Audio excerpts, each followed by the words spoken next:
Okay, we should be fine. So normally you should now have access to my slides and hopefully also hear me clearly. So what is the purpose of today? As Els explained, the goal is to elaborate on a very attractive Belgian tax rule, which is called the innovation tax deduction.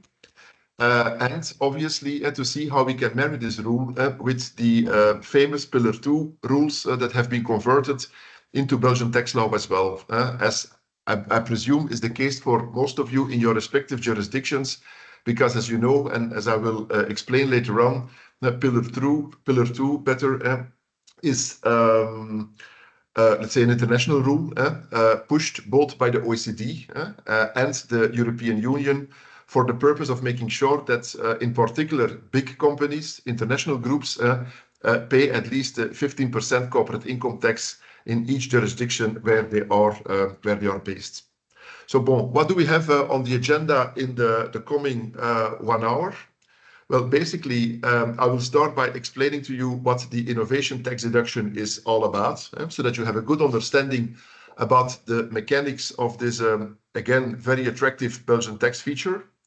Then I will briefly summarize to you all how Pillar 2 legislation in Belgium works out.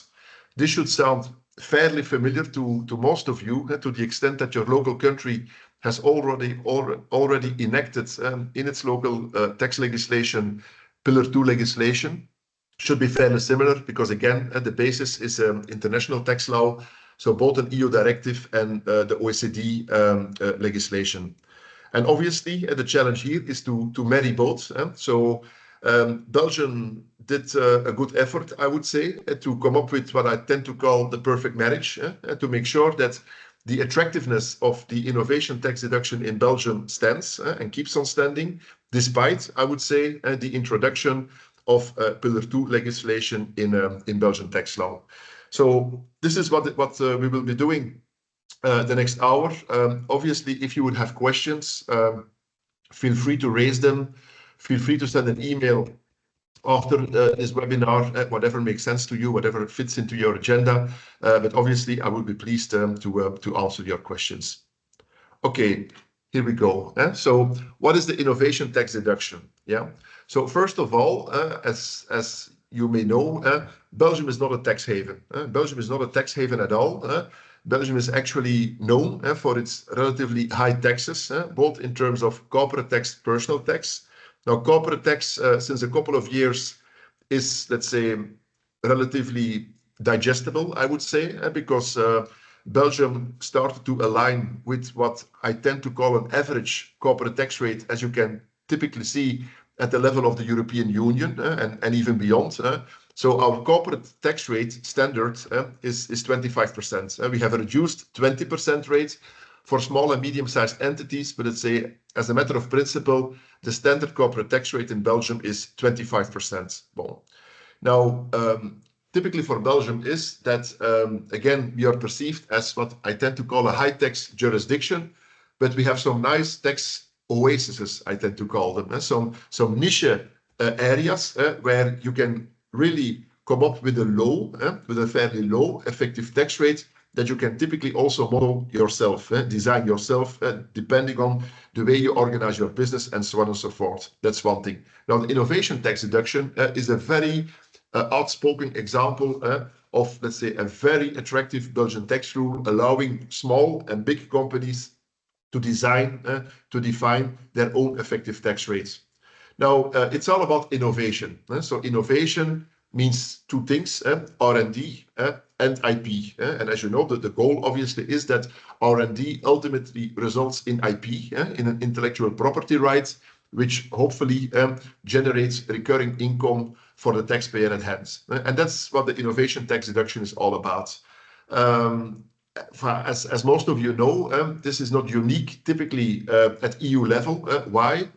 Because for many years, if we look across the borders, there is a rat race, so to speak, going on of numerous jurisdictions, numerous countries trying to come up with attractive local tax rules to attract R&D investments, IP development, and what have you. Because that's obviously very interesting. That increases the appeal of the country. that creates jobs, obviously, that attracts also foreign brains. So there is an inflow of brain power, because also for the corresponding salaries and so on and so forth, I'll come back to that. There is a set of attractive personal tax rules with attached to it an interesting corporate tax regime. So all, let's say, well fit and well designed, again, to increase the appeal of Belgium as an R&D center, as an IP holding company country, and so on and so forth. And as I said, the innovation tax deduction is an outspoken exponent of that. So basically, how does it work? So the basic formula is as follows. We will enter into a bit more details later on with respect to the various parameters, but as a principle, you compute deduction as follows. So you consider qualifying net royalty income. So the recurring royalty income derived from qualifying IP is considered on a net basis, so not on a gross basis, on a net basis. That is multiplied by a nexus fraction, and that is multiplied by 85%. So the 85% is lean and mean. That's casted in law. That's a percentage defined by law. Nexus should not come as a surprise neither, because nexus is, let's say, bad Latin used typically by the OECD, so by the Americans. And it's a notion that we see more and more on the globe in international taxation, and typically with respect to R&D, typically with respect to IP investments. So that's in essence the concept of the innovation deduction. So to take a helicopter view, you take qualifying net royalty income, you multiply it by a nexus fraction, you multiply it by 85%.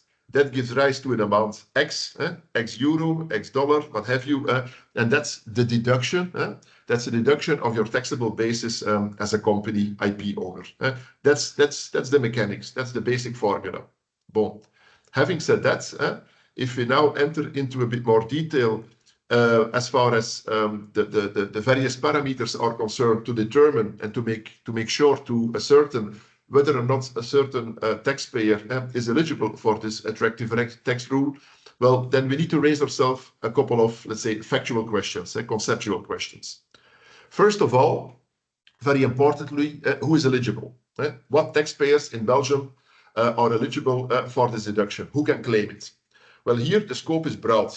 And the scope is broad for a very good reason, because, as you know, Belgium is part of the EU, and within the EU, there are certain rules to be satisfied. A very important rule, in particular in the area of taxation, is that a rule should not be ring fencing.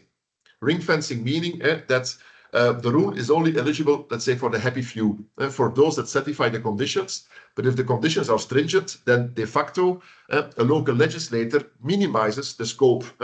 And that may be perceived as ring fencing. This may be perceived as discriminatory, because only the happy few, those who have the power, the money, and the time to do the lobbying, so to speak, might be eligible for the tax rule.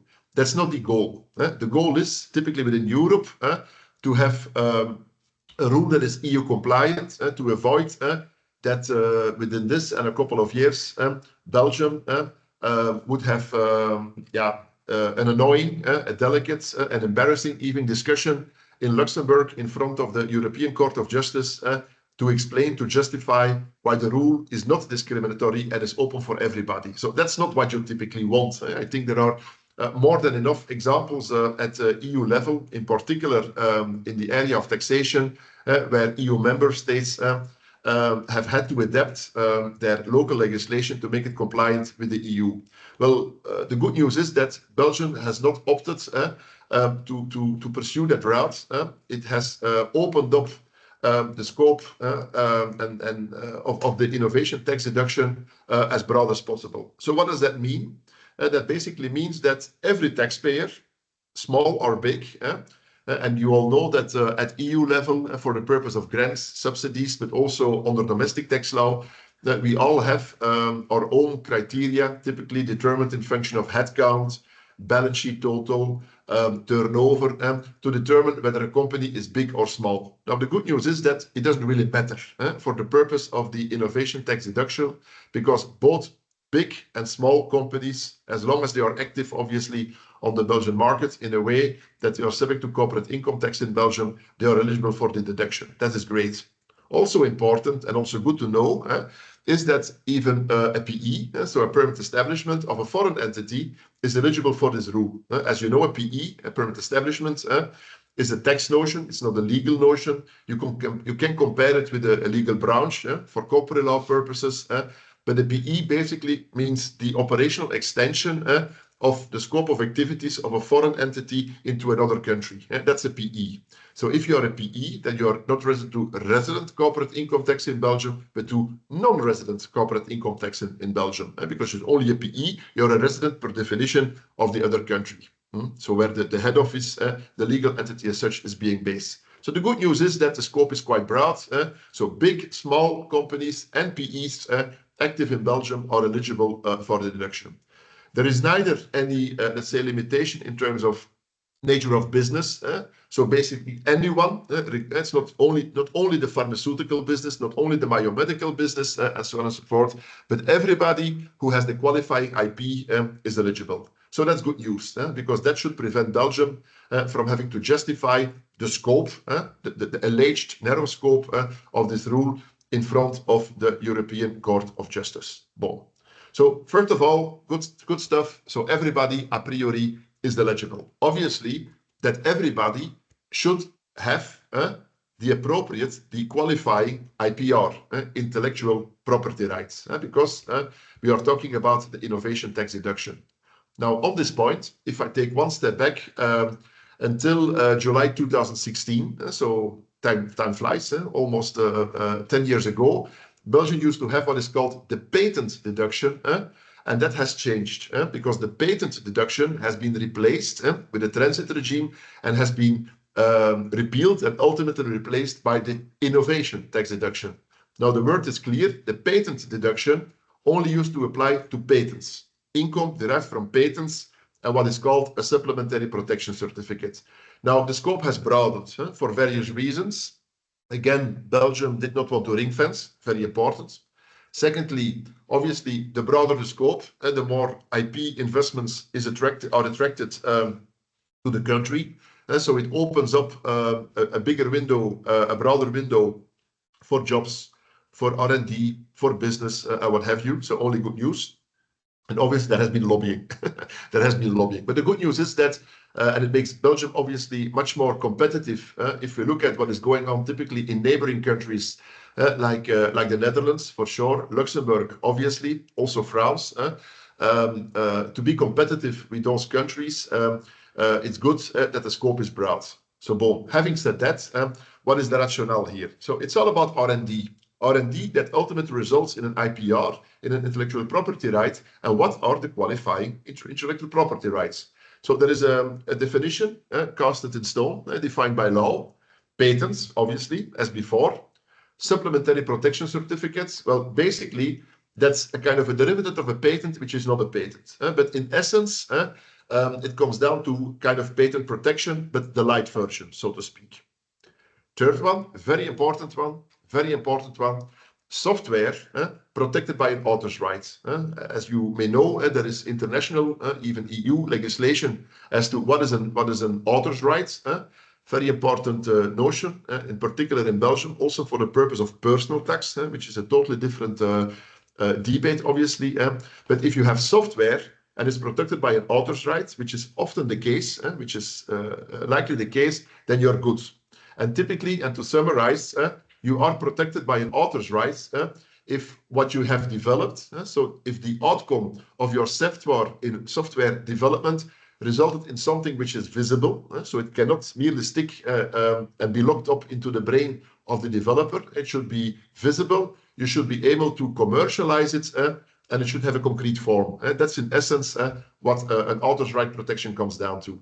So then you have a copyright protection. And the good news is that, at least in Belgium, but I would assume also in other jurisdictions, as this is all EU-based, you don't need to apply for a software author's right protection. You either have it or you don't. And if somebody would steal, would duplicate without your authorization your software, your copyrights, then you will see that person in court, and then typically the judge will issue a court decision as a written, as a hard copy, so to speak, confirmation of the existence of your software author's rights. But as long as you don't go to a court, and if you're convinced that your software is protected by a copyright, you can do your thing, so to speak, and consider this as a qualifying IPR, also for the purpose of the innovation tax deduction. We'll come back to that, how this works out in practice within a few moments. Just to be complete, also the agricultural sector in Belgium has done some lobbying, so breeders' rights are eligible, orphan drugs, typically important for the pharmaceuticals industry.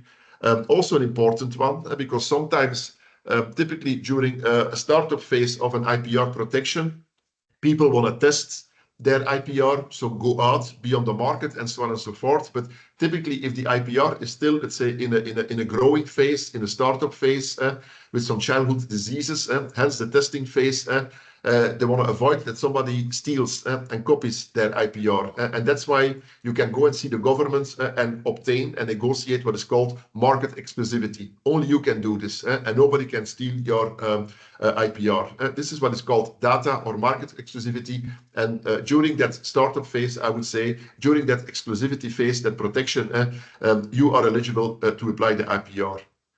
Process innovation is a very interesting one.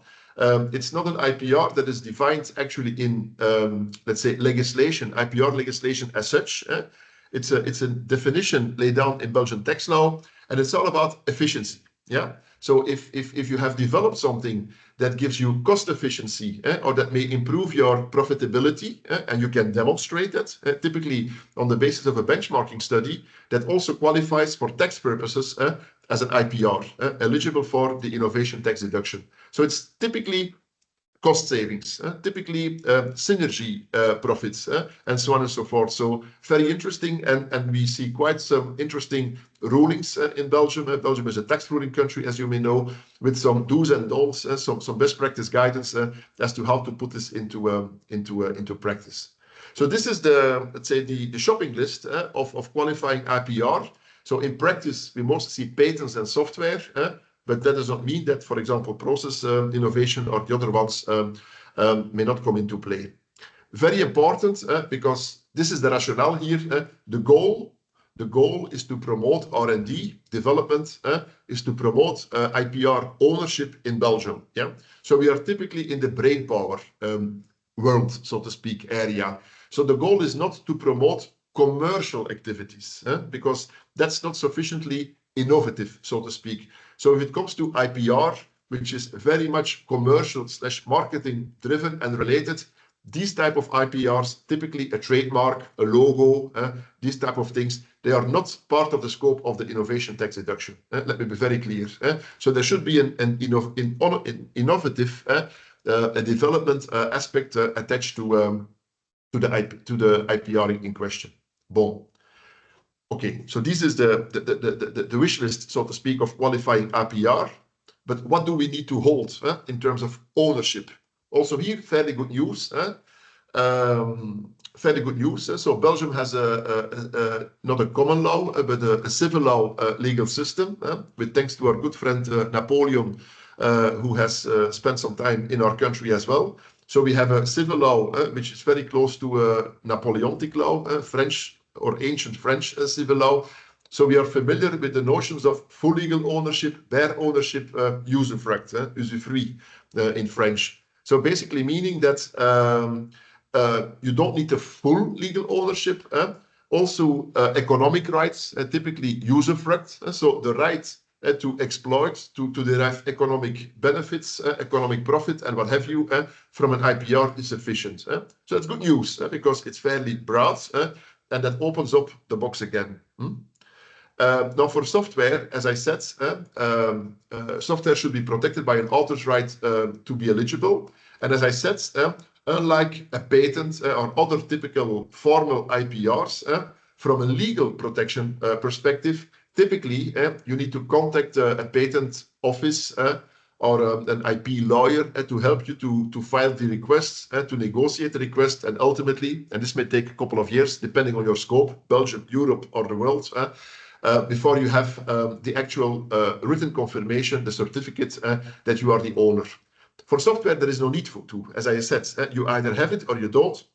And as a developer, you can make up your own mind and let's say uphold, pretend that you indeed have developed a software which is protected by an author's right, which is good for you. Now, obviously, the Belgian tax authorities did not want to open up the box of Pandora, let's say, fully, so to speak. And there is some mitigation to separate the good from the bad, the cowboys from the people who mean it, I would say, the professional ones. And if I can take one step back, so software obviously is developed by software developers. And software developers are valuable, so they earn quite an attractive salary, or they don't even want to come and work for you. And for that purpose, to allow typically startup and scale-up companies to attract, to be competitive on the labor market, and to attract people with R&D skills, we have something in Belgium, and I see that in other jurisdictions as well, what is called payroll withholding tax relief, meaning that you pay a salary as an employer to your R&D employee or a director. Obviously, on that salary, Social Security is due, payroll withholding tax is due. Now, Belgium has come up with a payroll withholding tax relief, which is called BELSPO in jargon. Why BELSPO? Well, BELSPO is the institute, is the entity in Belgium who has to approve your payroll withholding tax relief, whether you are eligible for it or not. So you have to file a request with an entity in Belgium called BELSPO. That's why we call it BELSPO relief. So, and if you satisfy the conditions, and typically if you are innovative and so on and so forth, and if your people have the qualifying degrees, then it's not that difficult not to satisfy the conditions, I would say. Then BELSPO will give you the go. Why am I saying this? So what is the catch? The catch is that, so if you pay these guys a salary, well, the catch is that to generate working capital, to fund your R&D activities, to be able to pay the salaries, well, 80% of the payroll withholding tax that otherwise you should wire on the bank account of the Belgian Treasury, like you do for all your salaries, and the payroll withholding tax and the Social Security that sticks on it and that is due on it, well, 80% of the payroll withholding tax can be kept by the employer as working capital, so which generates cash, and the cash allows you to develop and to pay these guys to develop R&D, IP, and so on and so forth. So it's a cash flow generation. Very important, very powerful, very valuable. And why am I saying this? Because if I make the link with software eligible for the innovation tax deduction, well, if you pretend to develop software with an army of developers that cost a fortune in terms of salary, where you can keep cash at up to 80% of the payroll withholding tax with respect to these salaries as working capital at the level of the company, well, if you're so convinced that your software is protected by an author's right, because it is innovative, which is also conditioned to be eligible for the BELSPO relief, well, in practice, the tax authorities will likely force you upon an audit, but it's good to be proactive here and do it yourself, to say, listen, if BELSPO, again, which is an objective third-party instance, which puts a stamp on your file and gives you the green light to apply the BELSPO payroll withholding tax relief, well, that's an exponent, that's an external justification, I would say, of a confirmation of the fact that these R&D efforts indeed should give rise to authors protected software, and then you're good. Then you're good also for the purpose of the innovation tax deduction. So not only for the purpose of generating cash flow, very importantly, at the level of your company, it's also, again, an external objective means of proof, means of evidence to justify vis-à-vis the Belgian tax authorities that your software is indeed qualifying for the innovation tax deduction. Bon. So now we know that basically everybody in Belgium is eligible for the rule. We know what IPRs are eligible and what we need to do to qualify it. The question is then, what is the basis for my deduction? Because an IPR is an asset. It's not an income, it's an asset.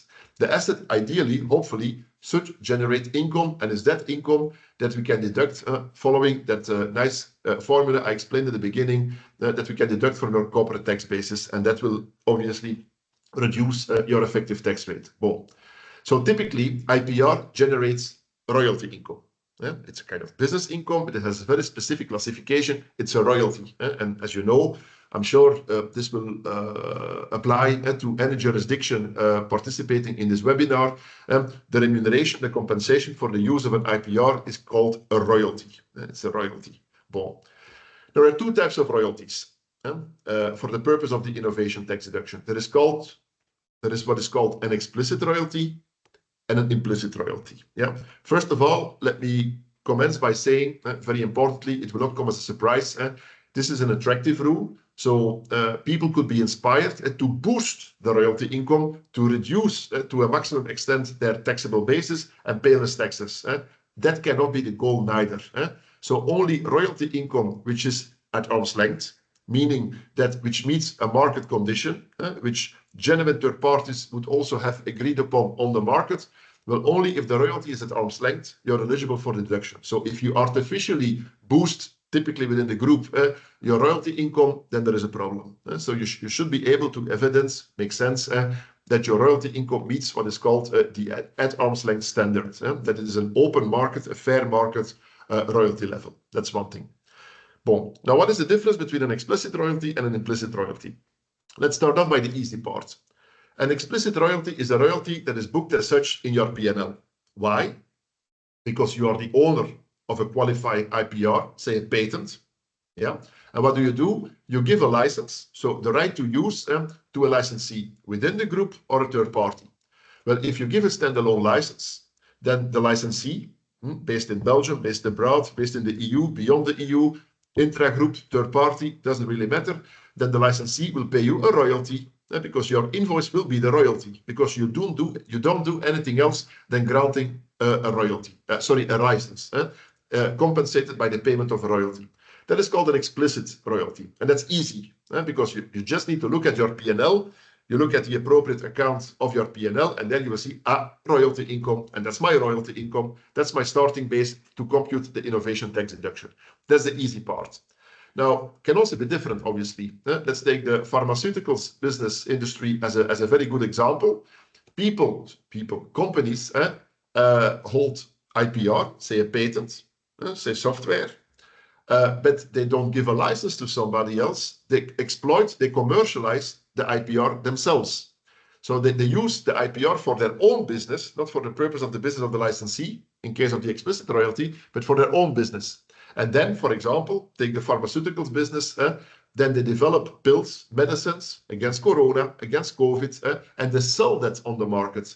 Then obviously they will earn a turnover, a global sales price, which is composed by all the cost elements to develop that product plus a profit margin. Now, the royalty remuneration is part of that global turnover. And that is why an implicit royalty is embedded, as we call it, in the global turnover. So you're not going, when looking at your P&L, you're going to see a turnover, but you're not going to see a standalone line for the royalty income because it's part of the turnover. And then the legislature obviously makes it life very easy and says, Mr. Taxpayer, deal with this, define for me, identify for me the implicit royalty, filter it out of your global turnover. Now, can we do this? Of course we can. The good news is that the Belgian Tax Ruling Commission over the years has given some guidelines how to do this, depending on the nature of the business and so on and so forth. It's all transfer pricing related. Could be the topic of a separate webinar. So I'm not going to bother you too much with it. But here the catch is to filter and to identify the implicit royalty being embedded, being comprised in your global turnover. So that's something you need to do. And if you have done that, then you have defined your royalty income either explicitly or implicitly. And again, I repeat what I said in the beginning, it should be a fair market royalty. It should be at arm's length, not artificially boosted. Bon.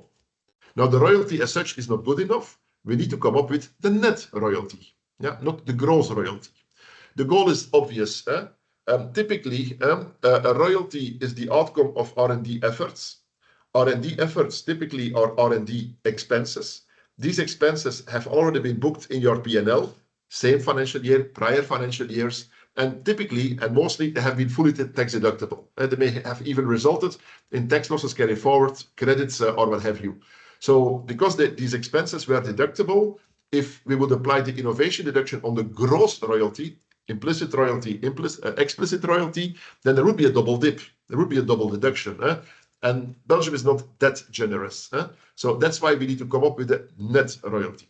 How do you do that? Well, you start off by taking the gross royalty. That's the outcome of what has been said on the previous slide. So explicit royalty, implicit royalty.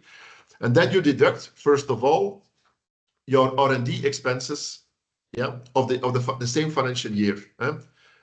Here there's a link with the nexus fraction I will talk about within a few moments. So these are the R&D expenses of the financial year. Why? Well, because they are deductible.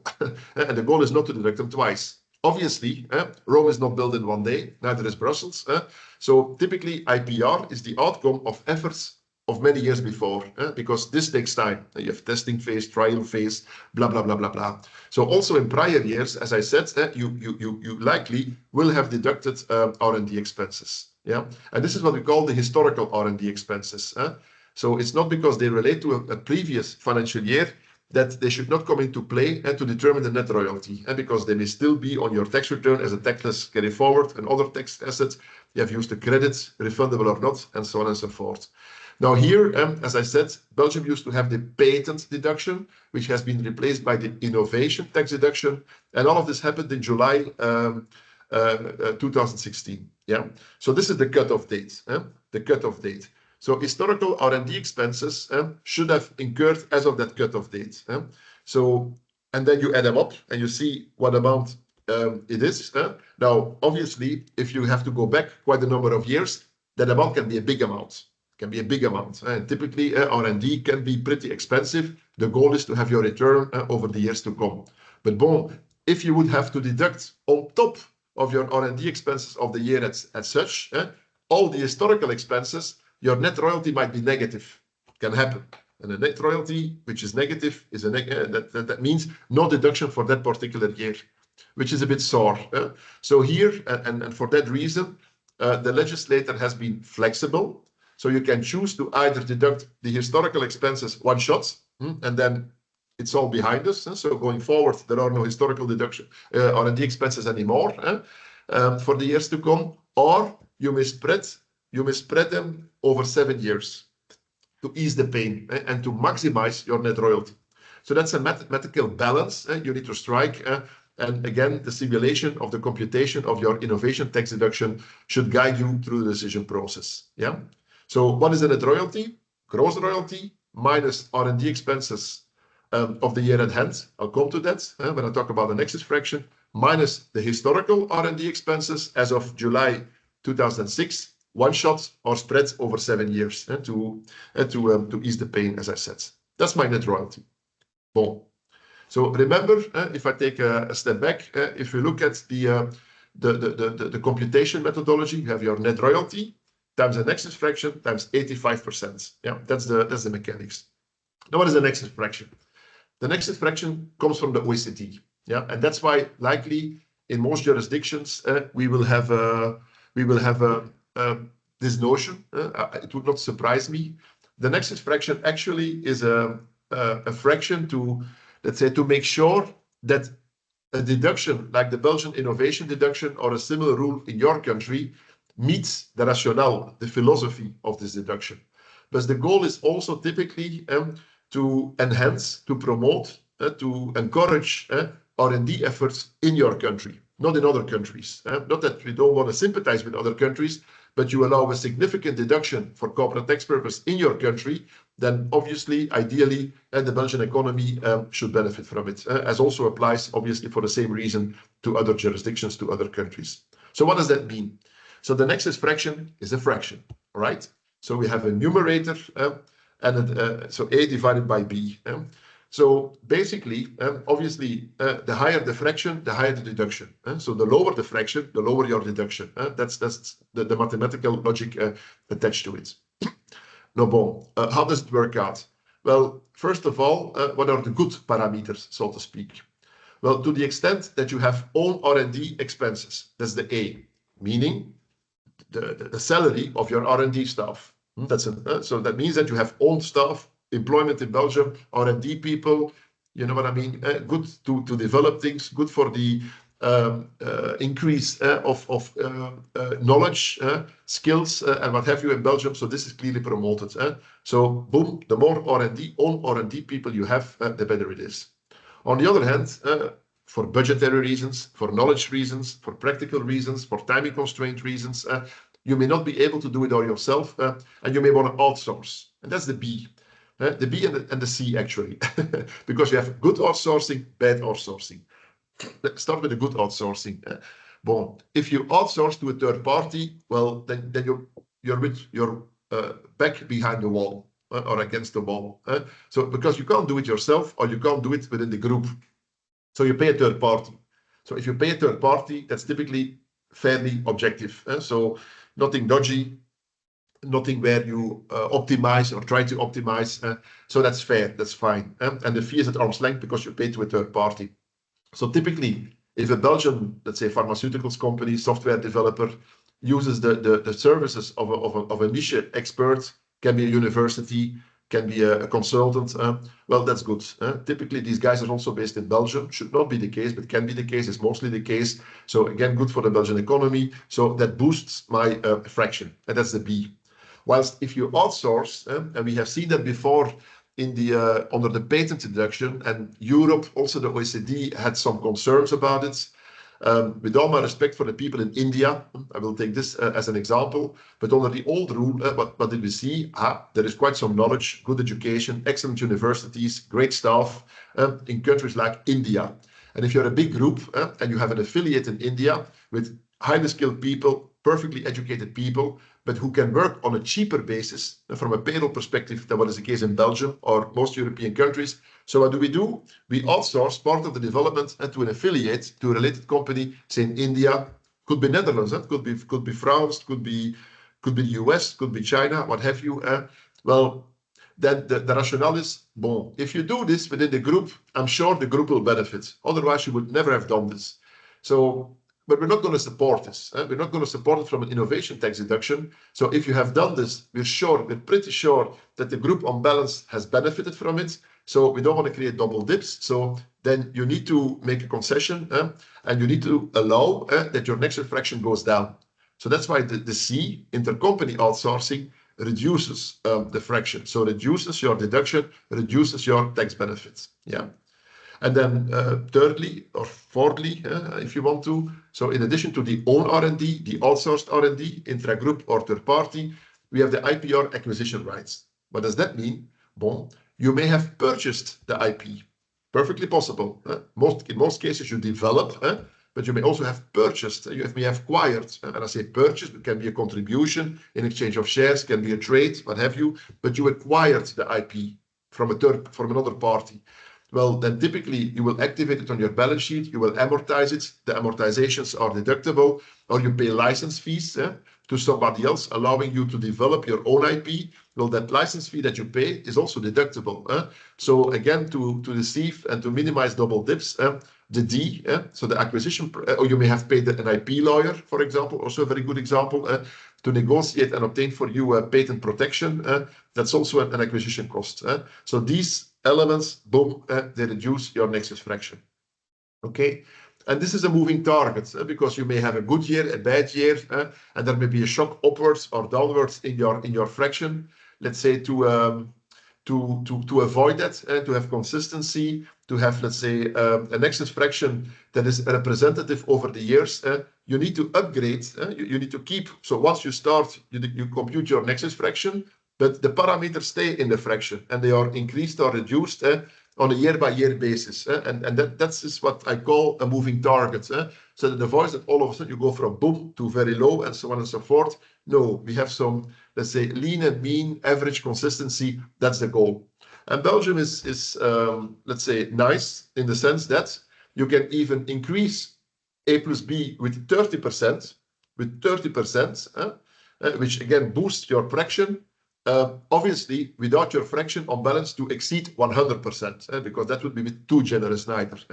So that's a computation. This is a mathematical balance, I would say, a mathematical equilibrium you need to find, and you need to consistently upgrade over the years as a moving target, and that's your nexus fraction. That can be 100%. So if you only develop the IP with your own staff, you outsource to third parties, and so on and so forth, then very likely your fraction will be 100. Great. If you outsource a lot intercompany, then obviously the fraction will go down, but bon, then you have made a strategic choice to do that, and that's just the logical consequence of what you did.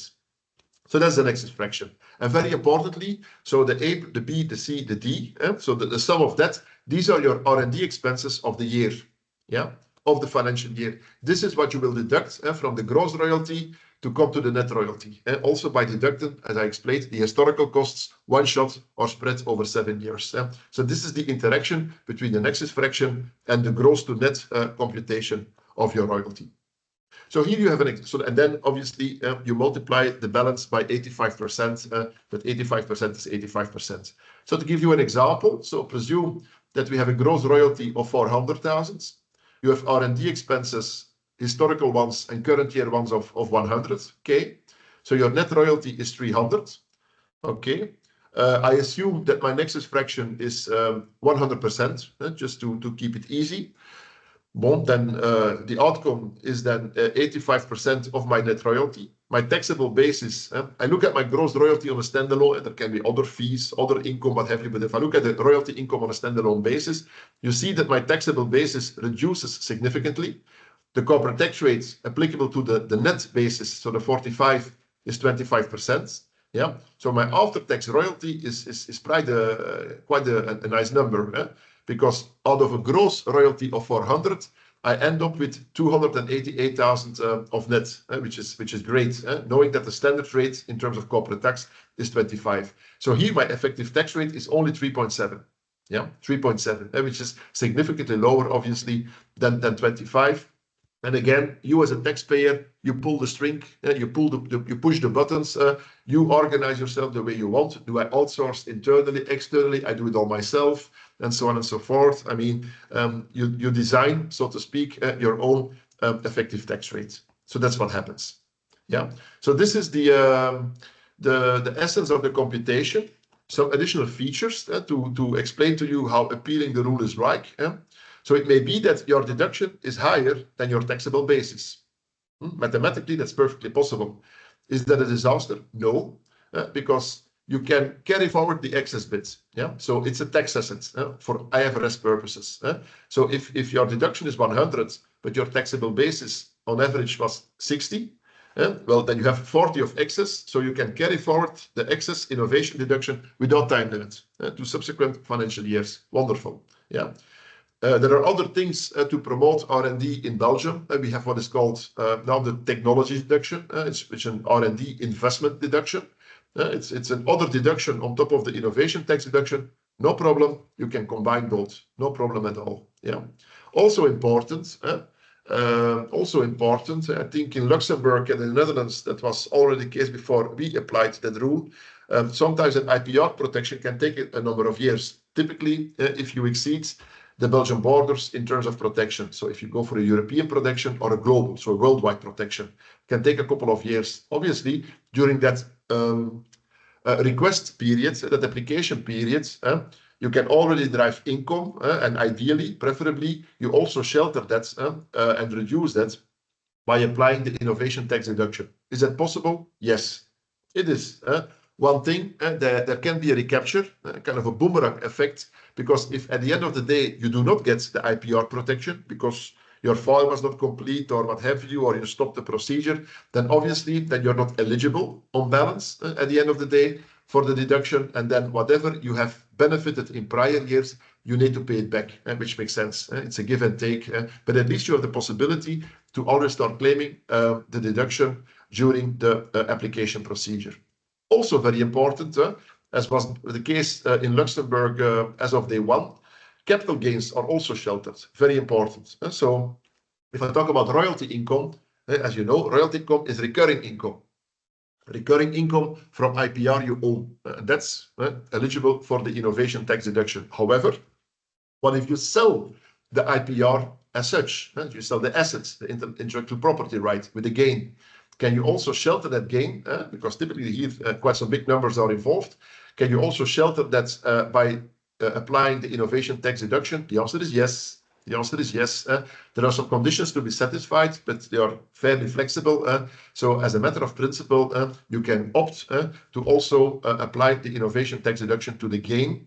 Often, as I said, a significant gain when alienating via sale, contribution, a trade of the IPR as such.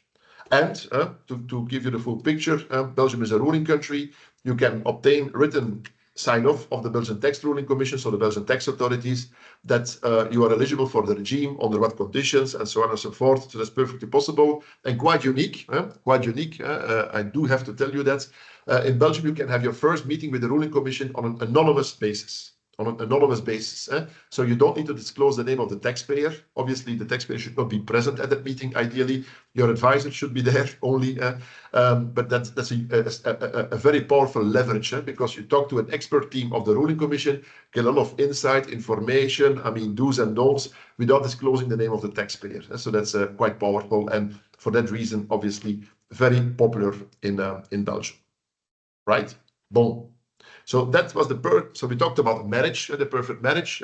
This was the first partner, so to speak, of the marriage, the innovation tax deduction. What is the essence? The essence is that if you fit the conditions, if you satisfy the conditions, if you fit into the regime, you can end up with a fairly low effective tax rate, which is good, which is interesting, which is good for cash flow position, and so on and so forth.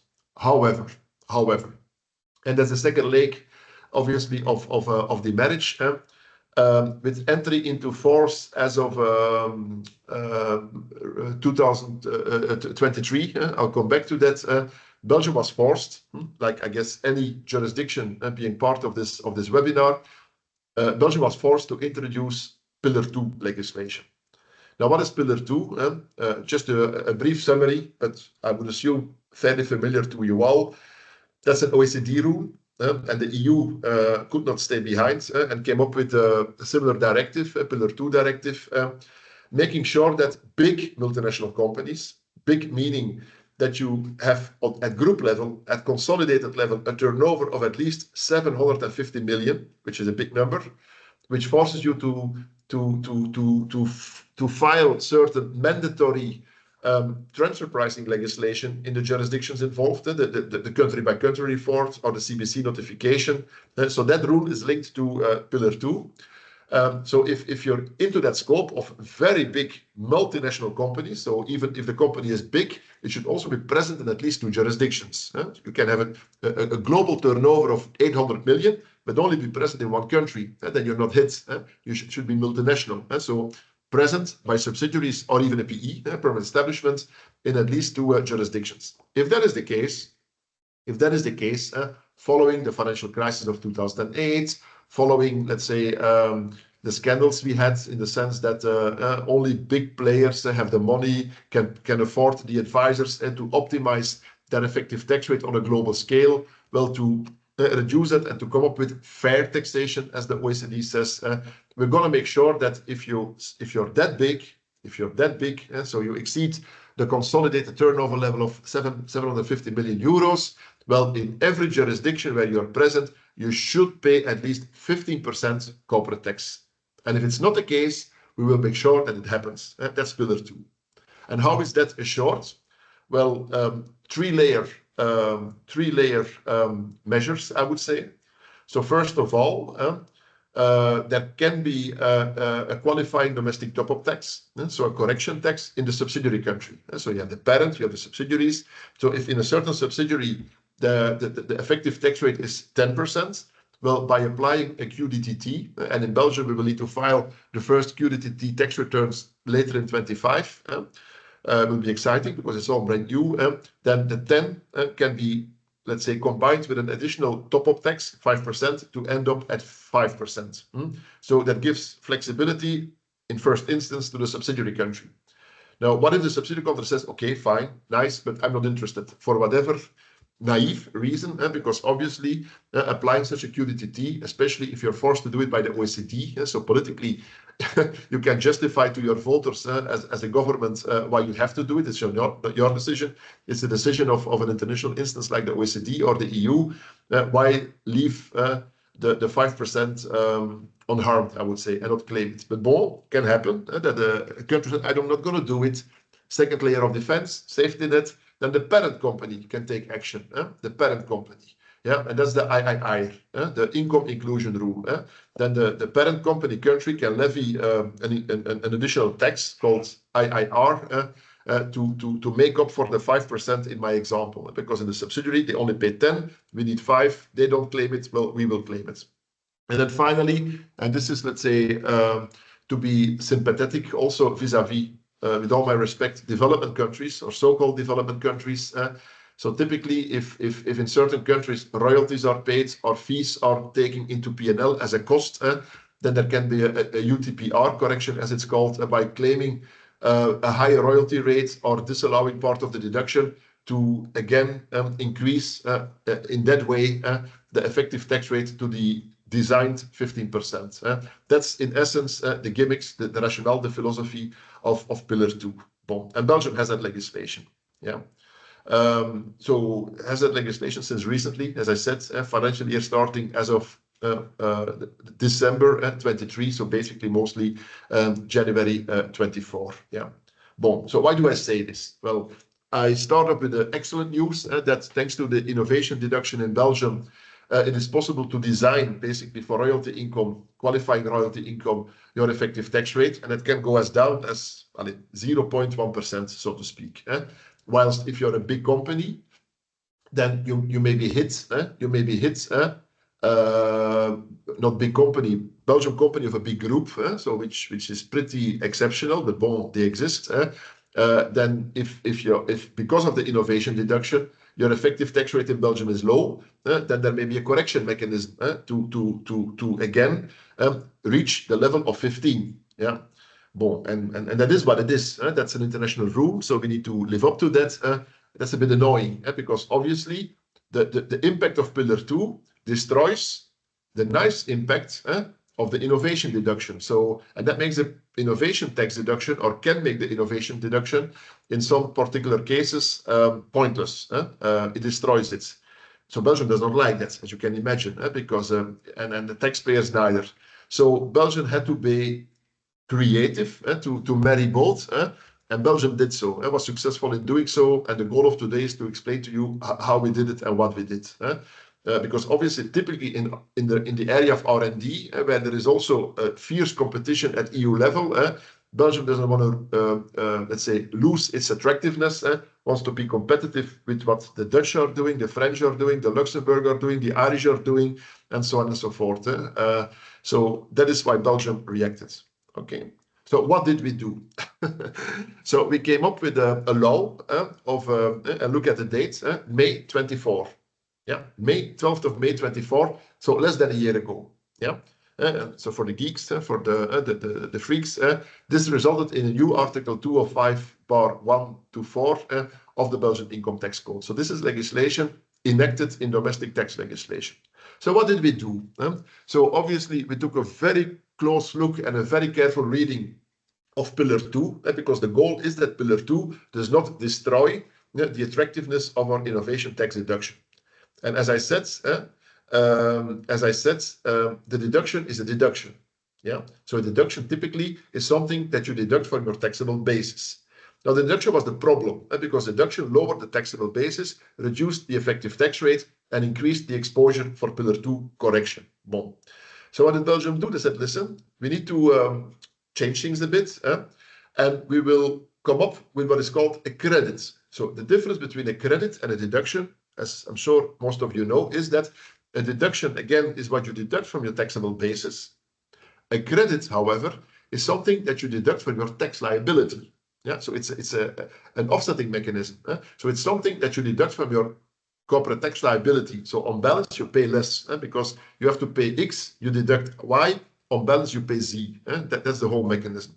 And the rule is the same, and that's the good news here, because the goal is to protect Belgian affiliates of very big groups, 700 million euro consolidated, against the impact of Pillar 2. But obviously, if Belgium comes up with a solution, the solution should again be EU compliant. It should not be ring fencing. So it should be open to anyone, because anyone is eligible for the innovation deduction. So here I go again.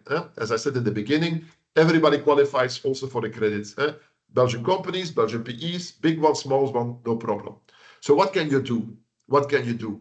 So as of 24, last year, so the tax returns we will be filing as of this year, basically, a Belgian company or a PE can opt. So it's not mandatory, it's a choice. You can make the choice. And every year you can make the choice.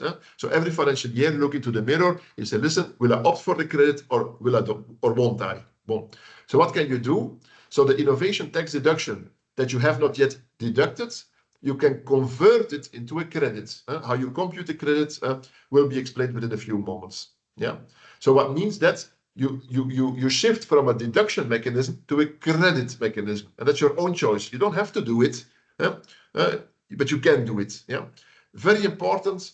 The credit, if you have insufficient tax, if your credit is 100, but your tax liability is 60, 60 minus 100 can be 0. So you don't pay tax. Hallelujah. But what with the 40? Did I lose that? That's an opportunity cost. No, the excess credit, the 40 in my example, can be carried forward. And like the innovation deduction, the excess bit could also be carried forward. So the goal is not to lose what you did not claim in the financial year at hand. Same mechanism here. So the credit can be carried forward. Excellent news. And this is important, but it's not refundable. Yeah, you cannot say, pay me back the 40. That you cannot do. And that's important. I will explain to you why within a second. So, but that's the new legislation that came into play. The deduction shifted to a credit if you opt for the credit. If you don't opt for the credit, it's still a deduction. If you opt for the credit, you can deduct it from your corporate tax rate. So you still reduce your tax liability. If you have excess credit, you can carry it forward. Excellent news. Nothing lost. But you cannot get it refunded, cannot be wired as a refund on your bank account. And that's important. And in that way, our friend Eldeco can still monitor its effective tax rate. Now, what is the catch? What is the catch? And now we first need to go back to Pillar 2 legislation, because again, Pillar 2 is all about coming up with correction mechanisms to end up with a 15% effective tax rate if your effective tax rate locally is too low. And then, as I'm sure you know, Pillar 2 legislation is very complex, came up with a lot of rules because it has to marry and take into account all tax features all around the globe. It's not a Belgian thing, it's not a European thing, it's not a US thing, it's a global thing. So every possible parameter that comes into play to reduce an effective tax rate has been considered. Also credits, because credits reduce the effective tax rate.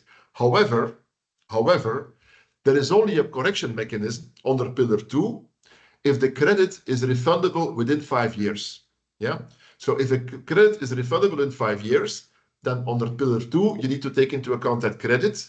So it will reduce your effective tax rate and it increases your risk, your exposure that you need to pay QDTT or IIR or the underpayment tax rule in another country. Bon. So the tainted credits are those who are refundable within 5 years. Every credit that does not meet that condition is not tainted and thus has no impact on Pillar 2. That is why Belgium opted not to refund the innovation credits. So even though the innovation credit now lowers my effective tax rate, it should not trigger a correction mechanism under Pillar 2. And then we have what we want, because there is no Pillar 2 correction mechanism, which would be the nightmare case. And we can still design and monitor our effective tax rate. And that's the whole catch here. And this is why Belgium introduced that rule. How is it computed? Well, very easy. You take the innovation tax deduction that you did not utilize in the prior financial year. It's a credit, so you deduct it from your tax rate. The tax rate is 25, so you multiply the amount by 25. And this is very important for the small companies in Belgium, who only pay 20% on the first 100,000 of taxable basis. Even though their tax liability is 20%, the credit is 25%. So you have positive tax arbitrage. So your credit, you're entitled to more than what you would have been entitled to if the 20% rate would have been applied. So even a bonus, a surplus for small Belgian companies. And this is basically the catch of what I was trying to explain. It has been a bit technical in some areas, so I apologize for that. But well, this is what it is. Again, here are my contact details. If you would have some follow-up questions, feel free to reach out to me, either to me directly or via Els and Els of Eldeco, obviously. I will stop sharing my screen so that we can see one another again. And I'll leave the floor again, some concluding remarks of the other Els. Okay. Thank you all for following our webinar. We hope that this webinar gave you some information that could be useful for your practice. If you have more questions, please feel free to contact us, to send us an email. We will contact Kurt for answers. We wish you a very pleasant working day. Thank you. Bye. Bye.